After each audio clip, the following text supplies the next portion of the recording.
Salut à tous, OK ici, épisode 6, dans cette partie donc sur NBA 2K21.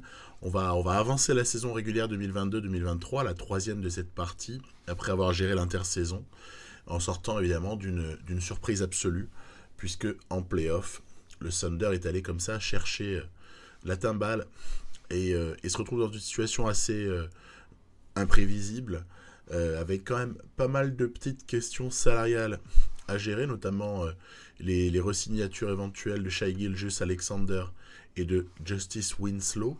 Il faut dire que quand même Shai s'est comporté de manière exceptionnelle, avec en pénétration, c'est sûr, d'énormes qualités. Le shoot extérieur est vraiment au point, la défense est plus que bonne. Et en fait, le playmaking, tout ce que vous voulez, en fait, les qualités athlétiques, il joue sur tous les tableaux. On a quelques options équipes également à gérer. On a aussi le cas de nos rookies de l'année précédente. Il faut essayer de voir si on peut leur faire de la place. Et je n'ai pas envie de casser ce groupe. Je vois pas du tout pourquoi je casserais le groupe, alors qu'en fait, on vient de se régaler. Le seul peut-être sur lequel je ne sais pas si j'activerai l'option, c'est Jalen Horde.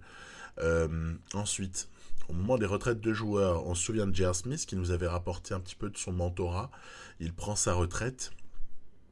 Le début d'été se passe de manière totalement anodine, avec comme ça, voilà, juste on rejette des idées saugrenues. Je précise que le play-in ne fait pas partie des opportunités. Sans cela, je l'aurais pris, bien sûr. J'aurais instauré le système de tournoi pour qualifier les deux dernières équipes en playoff, puisque vous savez qu'il y a un système un peu particulier qui a été mis en NBA. Cette année, malgré l'abondance de pics au global du côté de KC, il n'y a pas de loterie pick, donc pas de choix dans les 14 premiers. Donc à partir de là, la loterie est évaluée avec tranquillité et un petit peu de façon lointaine, puisqu'on hérite nous seulement des choix 22 et 27 sur une classe de draft. Je l'ai mentionné à l'épisode précédent avec les Raptors numéro 6, qui était relativement faible. Il y aura un trade, etc. Il y a des petites opérations qui s'effectueront, mais en fait elles ne nous concerneront pas. Et comme la classe de draft est relativement faible, mes choix 22 et 27 deviennent pas très très intéressants. Je renouvelle la question du coach. Enfin, je renouvelle, c'est pas tout à fait le cas.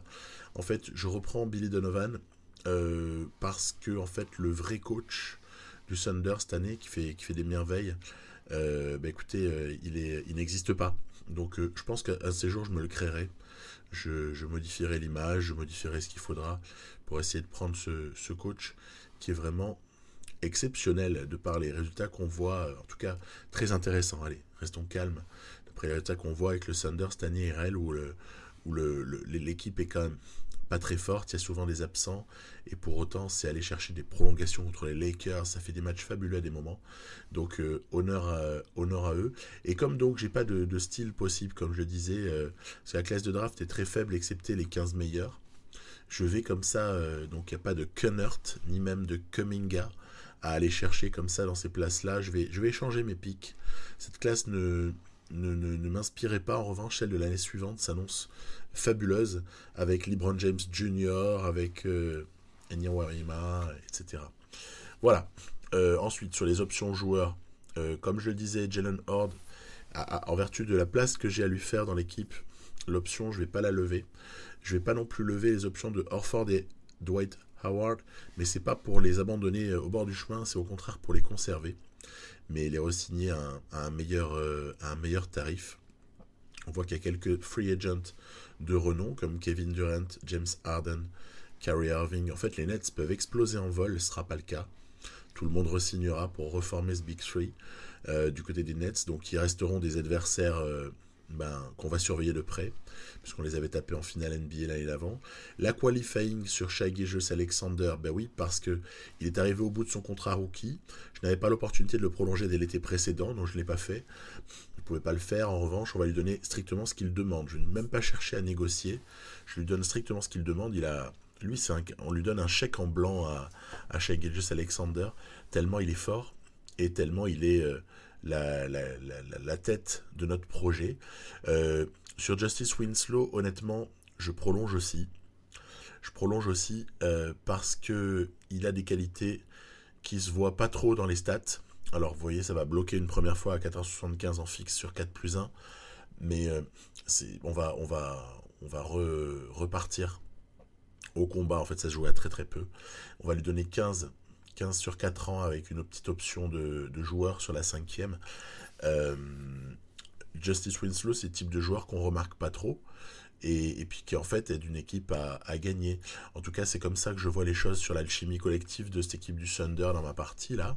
Que ce soit lui ou Chris Dunn sont les joueurs qui évidemment font pas de vagues, mais qui aident notamment défensivement, mais aussi dans d'autres registres, à ce que les choses se passent pour le mieux. Et puis une fois qu'on aura comme ça activé toutes nos options, prolongé Shai et Justice, eh bien évidemment qu'on re-signe à Horford. Alors évidemment le contrat sera plus modeste. On va lui proposer comme ça un petit dégressif sur 2 ans. On a besoin de son mentorat, on a besoin de sa présence dans l'équipe. Il y a 17 insignes sur Horford, il y a 14 insignes sur Dwight Howard, donc il n'y a aucune raison de ne pas prolonger ces expériences-là. J'ai des jeunes qui ont réellement besoin d'avoir des mentors, donc allons-y gaiement. Dwight va aussi hériter d'un contrat comme ça. En fait, je peux me permettre de distribuer les thunes parce qu'on est largement en dessous du cap. J'avais totalement la possibilité de prendre je sais pas moi, j'aurais pu signer Kevin Durant, en fait, si je voulais. Bon, pour moi, il n'en était pas question d'aller comme ça chercher KD, ça n'avait aucun sens. Je préfère l'avoir dans l'adversité avec une prolongation honnête, par exemple. Avery Bradley m'intéresse car il a 4 insignes qui m'aideront à développer mes jeunes. Je pense à ce moment-là à Malédon, mais pas que. Vous allez voir, finalement, Malédon, je lui mettrai quelqu'un d'autre en tant que mentor. Et puis voilà, on est sur la progression des joueurs déjà, avec Dunn qui se stabilise ou presque, avec Malédon qu'il faut arriver ouais voilà, comme je le mets là, on va dire, à mentorer pour qu'il acquiert d'autres insignes, parce que je fonde tout sur lui. Hein. C'est Shai, Malédon, Pokusevski qui sont les 3 joueurs, je dirais, de base de mon équipe, qui a déjà 2 ans d'âge et qui va pas s'arrêter là, je pense. Pour ce qui est de Shai, il a pris un poids à 88. On a Dort qui, mine de rien, est encore fort. Il a encore un poil de marge, probablement 23 ans. Le petit Kennert n'a pas encore de place dans la rotation, mais c'était pas non plus une affaire dégueulasse qu'on avait faite en le tradant la draft précédent contre un pick. Kuminga dépasse ce que je pensais. Je ne pensais pas que Kuminga serait aussi utile. Je le trouve ébouriffant. Et je le trouvais ébouriffant. Il n'est pas dit qu'un de ces jours, il ne pique pas la place à Winslow dans la rotation. Alexei Pokusevski, il va falloir le changer. Ce sera plutôt un ailier fort pivot, bien évidemment, puisqu'on lui prépare comme ça un rôle à la Porzingis. Alors justement, ça on pourrait en parler, parce que Porzingis en 5, c'est quelque chose dont les Mavs vont bientôt revenir. Moi je vous le dis, parce que ça fonctionne pas. Et je pense pas que Pokusevski soit un 5, mais je le ferai jouer par séquence au poste 5. Non, il y en a un qui doit prendre des minutes. Alors, Azubuike est très intéressant, hein, role player parfait, ouais, dans le rim runner, dans le protecteur de cercle. Celui-là, évidemment, je me félicite de l'avoir. Mobley, il va falloir le développer. Et c'est comme ça, ouais, comme je dis, de trouver sa meilleure utilisation, faire grandir le stock d'insignes également. Donc on a du boulot avec Evan Mobley. Et puis évidemment il y a aussi le cas Bazley. Alors sorti de banc pour le moment, mais à 81 ça deviendrait bientôt un blasphème. Donc il va falloir essayer de trouver des solutions pour voir si je fais sortir plutôt Mobley du banc ou si je fais plutôt sortir Bazley, qui t'a démarré 5 majeurs avec Pokusevski d'entrée de match en 5, quitte à ce qu'il passe ensuite la majeure partie de son match en poste 4. Voilà, vous avez tout pigé.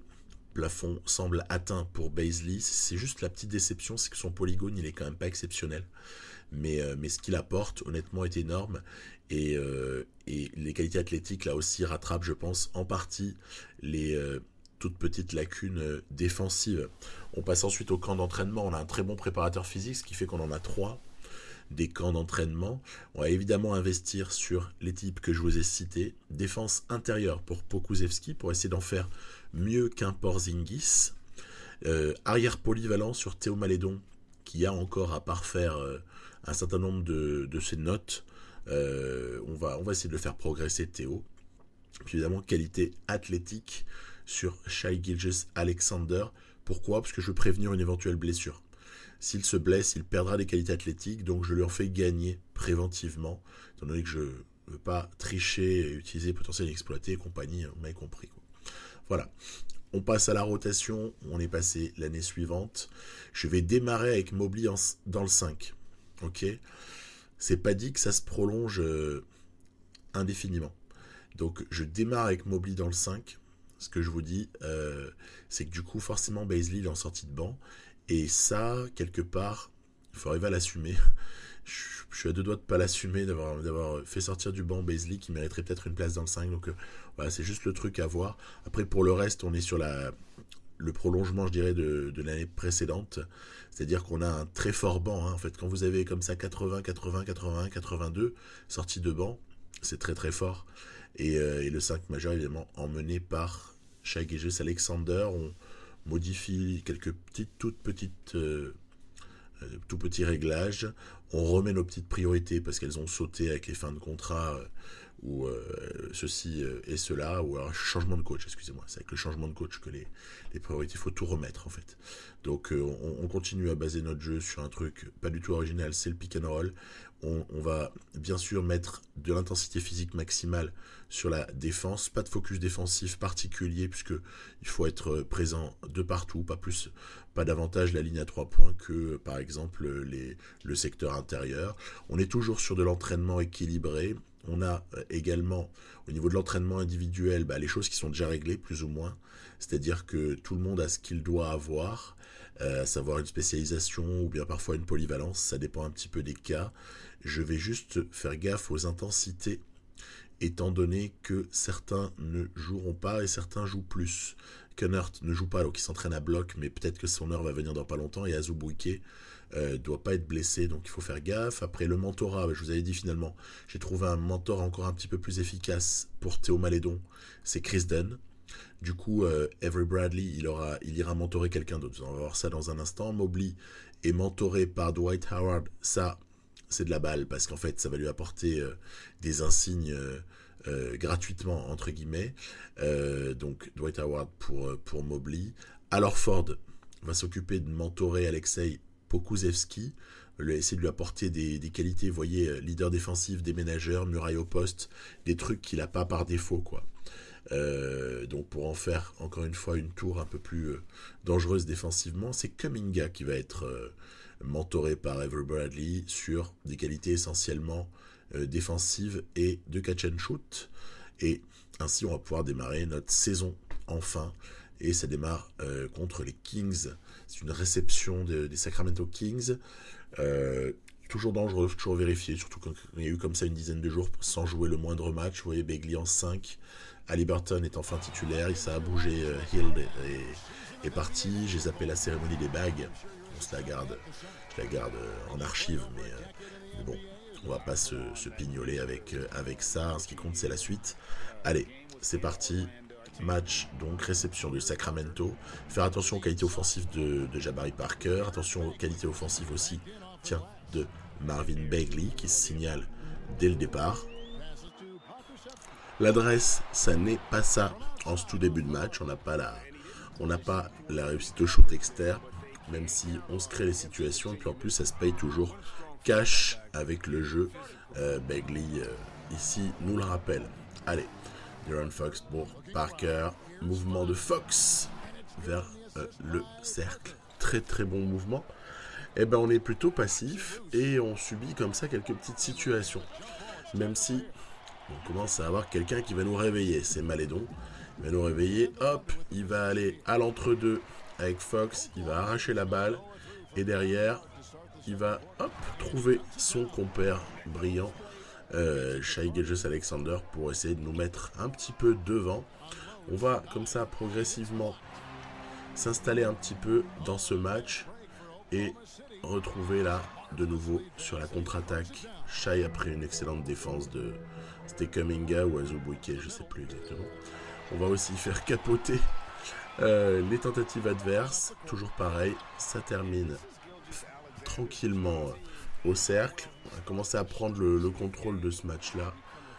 Et on va plus le lâcher. Voilà. On va plus lâcher ce match-là. On va le tenir et puis on va terminer assez tranquillement. 1/11 à 3 points. Qu'est-ce que c'est que ce scandale?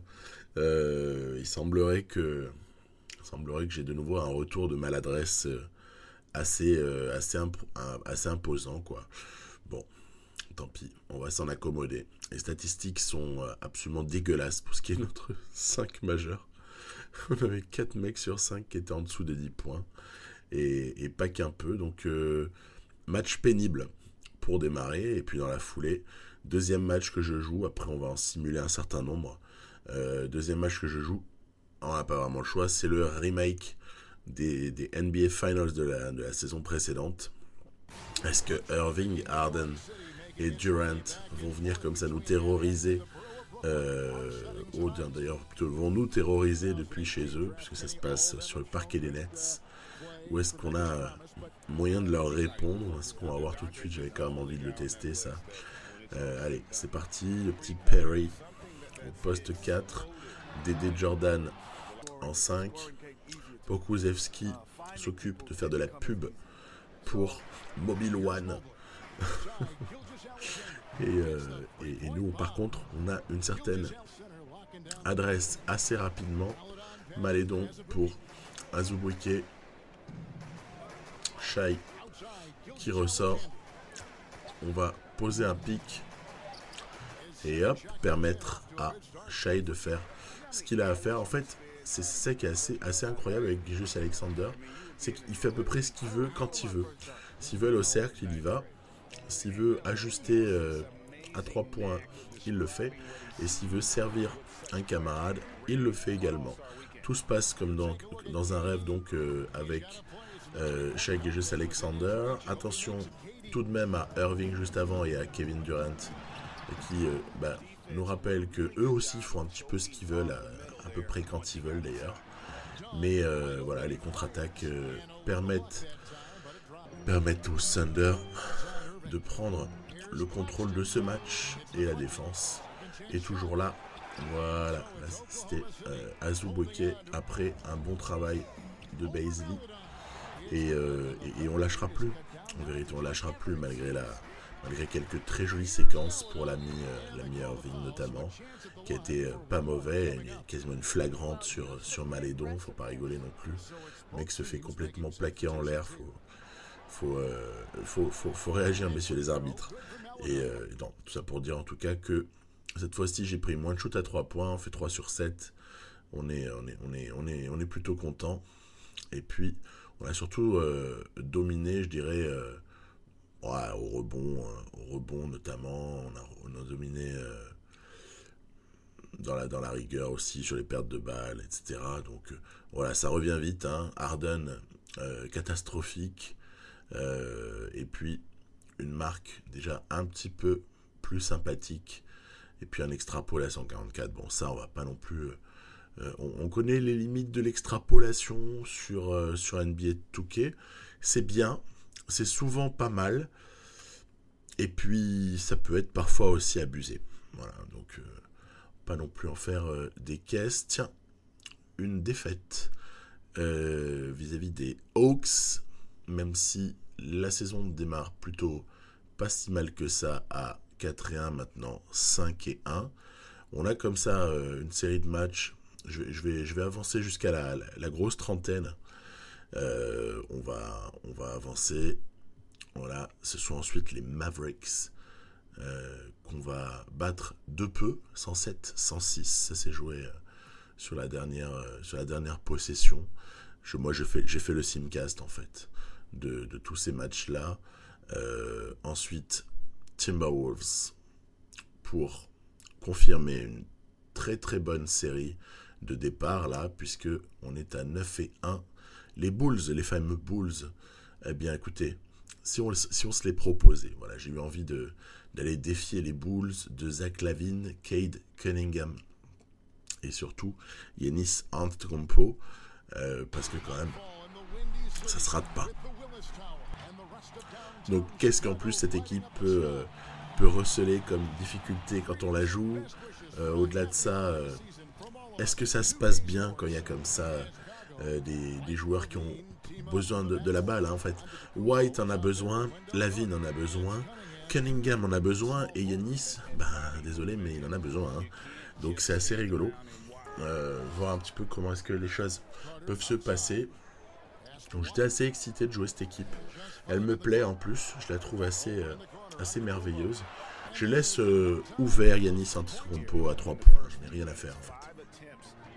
Il peut m'en mettre 2, je sais qu'ensuite il en ratera 7 quoi. Donc à partir de là, il n'y a pas de problème. On lui laisse. Alors en fait, on lui laisse, et puis en fait ça a permis d'enclencher une mauvaise série pour nous. Puisqu'on est comme ça un petit peu pris en début de match.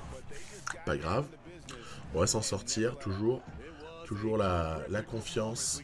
Allez, on va ressortir ici pour Chris Dunn. Voilà, magnifique. Avec la passe de Dort. Voilà, il y a aussi quelques petites fautes de transmission. Kobe White avec la planche. Donc le début de match est quand même douloureux. 13-18. Il faut arriver à tenir Yanis. C'est chose faite sur cette action où Azubuike lui a magnifiquement répliqué. Pas là. Là, c'était Carter qui est venu comme ça dunker. Très très joli alley-oop. Donc, on recolle en fait. Progressivement, on recolle. Après un début douloureux, on recolle. On laisse comme ça. Moi, je laisse quelques shoots ouverts à certains. Par moment, c'est un calcul. Par contre, je verrouille un peu la raquette à plus d'un titre. On va commencer à passer devant à l'approche de la mi-temps avec notamment Gilgeous Alexander qui brille toujours de mille feux. Carter, vous voyez, je laissais ouvert également. Il y a des types, je sais que au pourcentage, je les aurais sur le long terme. Alors là, c'était pas le cas avec Antetokounmpo, mais c'est un pari en fait.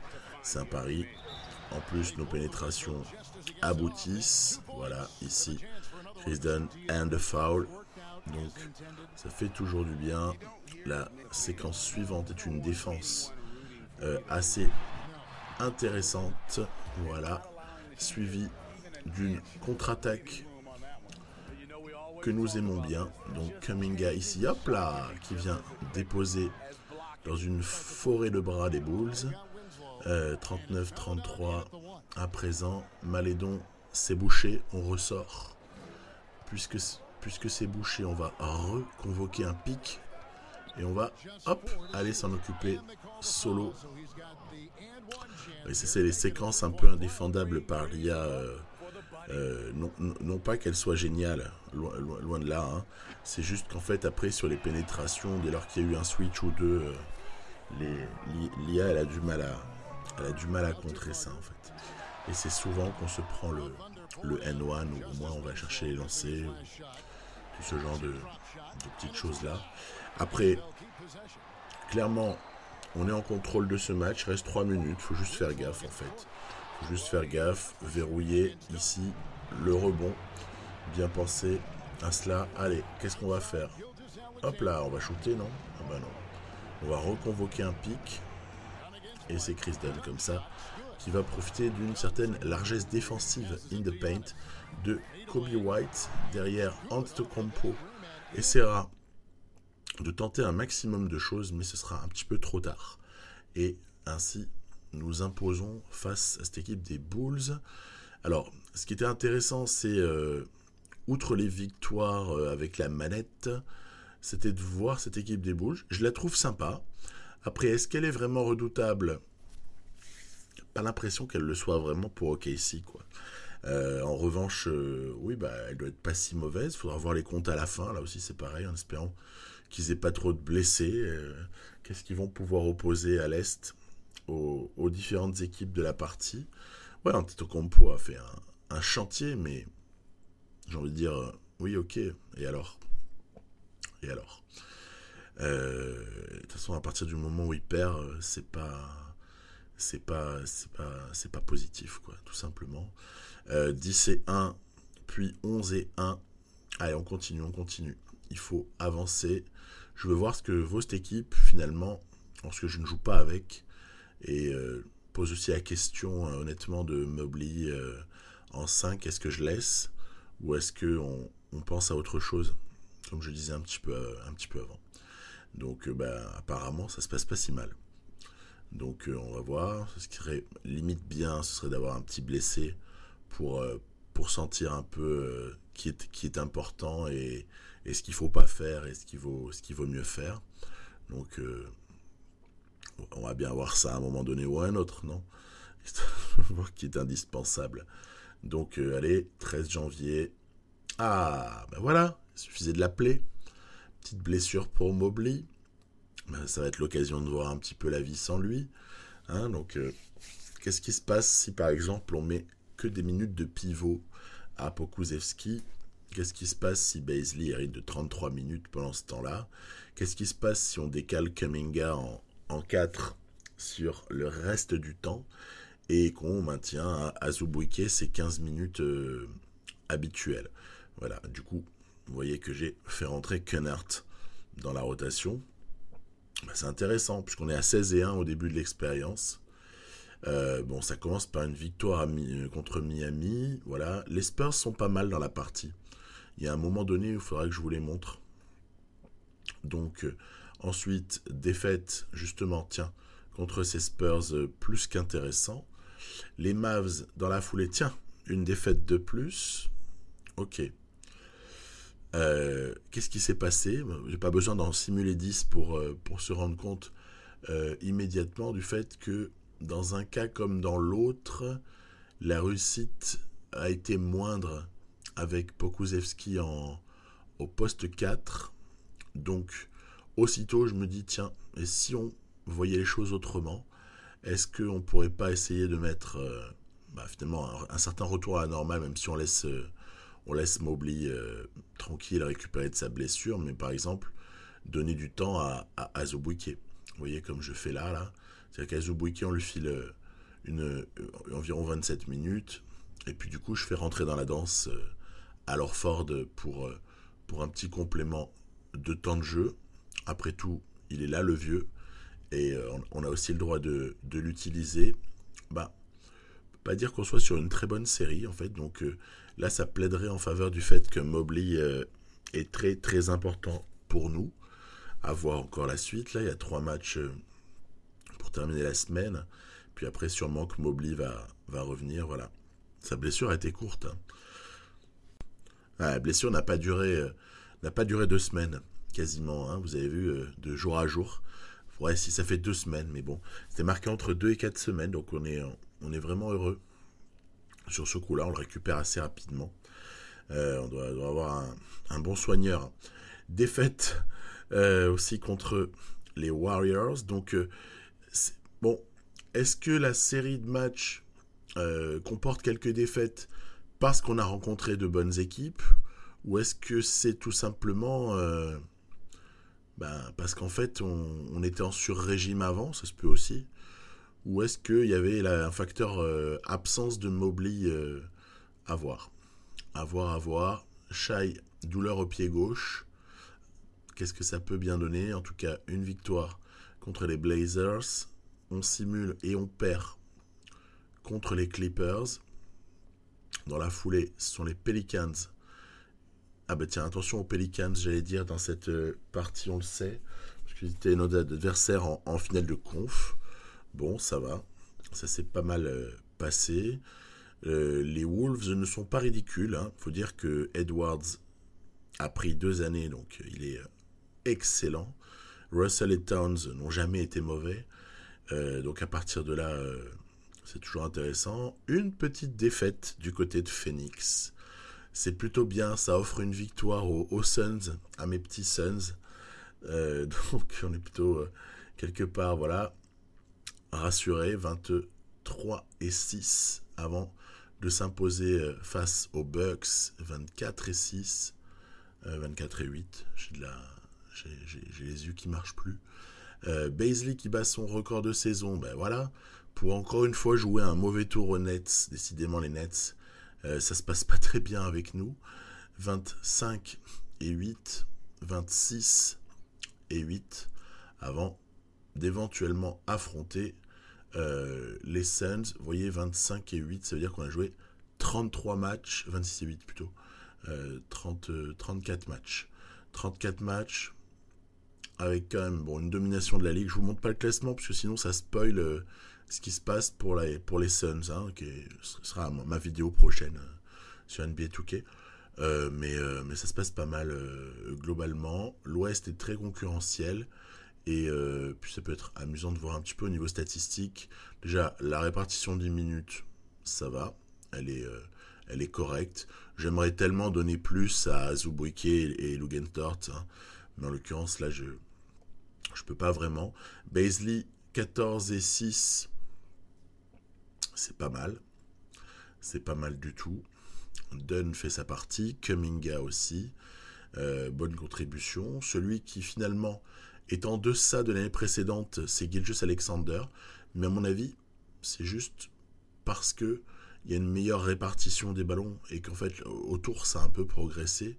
Donc il y a moins besoin de la donner exclusivement à Gilgeous-Alexander, qui par ailleurs est en train de nous faire quasiment du 50-40-90. En fait, il reste plus qu'à monter un peu au lancer franc et il sera. Pour Kulusevski, c'est très intéressant à 18 points.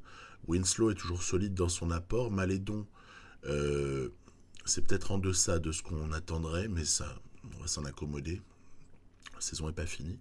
Mobley, 13 points et un certain nombre de rebonds. Bon, voilà, le plus-minus, finalement, c'est Shai sans surprise qui domine, mais Malédon est loin d'être ridicule. Et du côté du banc, Lugensdort, non, c'est Azubuike et Bazley qui, eux aussi, apportent pas mal lorsqu'ils sont sur le terrain. Après, vous allez me dire, ça peut être vachement lié aux différentes associations qu'on propose. C'est tout à fait vrai. Quand on compare un petit peu, quand on confronte surtout après avec les autres statistiques, notamment les stats avancées, les PER viennent confirmer un petit peu ce que je viens de montrer.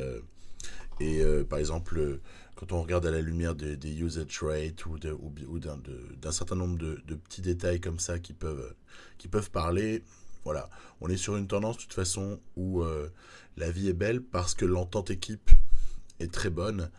Et au final, même quand on va changer comme ça Horford, on va mettre Horford à la place de Azubuike, puisque ce dernier temporairement un petit peu blessé.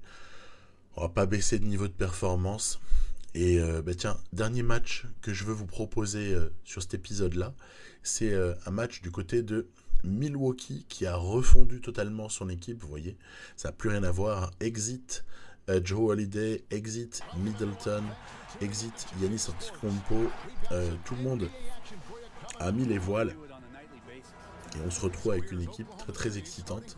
En même temps, Chicago s'est bien fait aussi sur ce coup-là. Honnêtement, ils sont assez forts, on l'a vu tout à l'heure. Et voilà, donc un petit match qui commence par un peu de maladresse. Pourtant, j'essaie de construire des petites actions où les types ont des shoots ouverts, quitte à prendre du mid-distance, ce qui n'est pas détestable non plus. Après, la défense fut suspecte de Pokusevski sur Markkanen. Le rebond offensif a du mal à être maîtrisé parce qu'en fait, dès qu'André Drummond est sur le terrain, honnêtement, ça devient très très délicat à régler. Ici, je vais monter un petit peu les attributs défensifs de l'IA, c'est-à-dire qu'on va voir un petit peu si elle pourrait pas défendre un peu mieux. Je remonterai encore si je vois que c'est encore facile, entre guillemets. Je remonterai encore, mais là je vais aussi demander un petit peu plus d'aide en défense. Je trouve qu'il y a quand même trop de situations où on va au panier relativement facilement sans qu'il y ait une aide défensive qui soit apportée. Après, il ne faut pas non plus leur mettre une aide trop élevée. Sans cela, on risque d'avoir trop d'aide, et trop d'aide tue le concept. On le sait. Donc ensuite, Pokusevski qui dévisse là aussi. Donc on n'est pas vraiment en adresse sur ce match-là. En revanche, du côté des Bucks, on a quand même normalement Cole Anthony qui fait ce qu'il sait faire, c'est-à-dire de magnifiques shoots Notamment, il a trouvé son spot, lui, en tant que meneur titulaire du côté de Milwaukee. Parce qu'Orlando était relativement bouché par Markel Fultz, qui a bien évolué. Fultz, Bamba, Isaac, mais encore un peu de Vucevic. Enfin, Orlando, c'est toujours pareil. Moi, je pense toujours qu'il y a un choix à faire. Il y a quelque chose à clarifier. Parce qu'en fait, Vucevic est tellement fort, offensivement par exemple, qu'il est assez délicat au final de lui dire bon bah voilà, ciao ciao gros. Euh, et en même temps, bah, il conserve Bamba vous voyez ces dernières semaines, Bamba il a des minutes. Il s'est remis là des conséquences du fait d'avoir attrapé le virus, là qu'à un moment donné on se faisait du souci pour lui. Mais tarde à crever l'écran, on peut vraiment le dire. J'aime pas ses maillots, ni même celui d'OKC là, je le trouve bah, pas génial. En fait, OKC, moi je suis assez classique, j'aime bien le bleu, j'aime beaucoup le blanc, et en dehors, faut pas aller trop dans l'excentricité, sans cela j'aime un petit peu moins. Et, Drummond qui fait son job, allez, on est en toute fin de match, c'est là que les choses vont se jouer. Je vais tenter un petit pari, je vais tenter de faire rentrer le petit Kunnert, qui n'a pas de temps de jeu, mais qui est un lockdown assez intéressant en défense. Donc est-ce qu'il pourrait pas nous empêcher, Buddy Hield, d'exister trop? En tout cas, ce qui est clair, c'est que Shai Gilgeous-Alexander, lui, n'a personne pour le stopper dans ce match-là. Qu'on le positionne en 2 ou en 1, il n'y a même pas débat. Shai est toujours présent. Ici, je vais essayer de venir à l'aide défensive, mais ça va provoquer ensuite une faute puisque je n'ai pas bloqué au rebond. Et ouais, souvent quand tu viens en aide comme ça avec un intérieur, ça laisse quelqu'un, Drummond a plus forte raison, pour, pour ce qui est de venir comme ça nous partouzer au rebond. Allez, on retrouve les bonnes vieilles ficelles.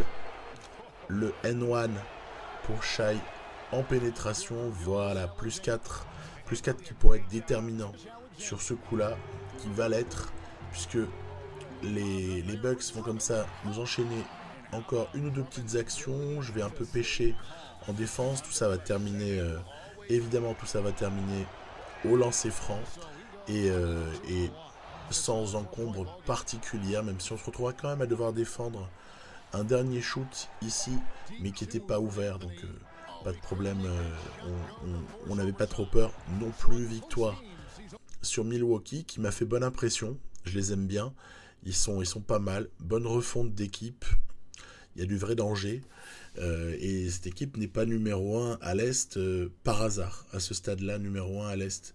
C'est cette équipe avec les Bulls qui talonnent, avec les Raptors qui quand même sont pas trop mal placés, il y a Celtics qui sont dans la place. Par contre, une équipe comme Sixers, comme Philadelphie a un petit peu dégringolé et se retrouve aux oubliettes de l'Est. C'est assez triste.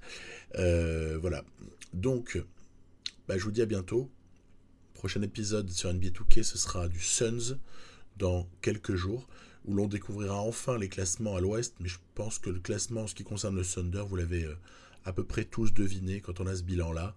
On est pas loin de la première place, n'est-ce pas? Allez, à plus, bye bye.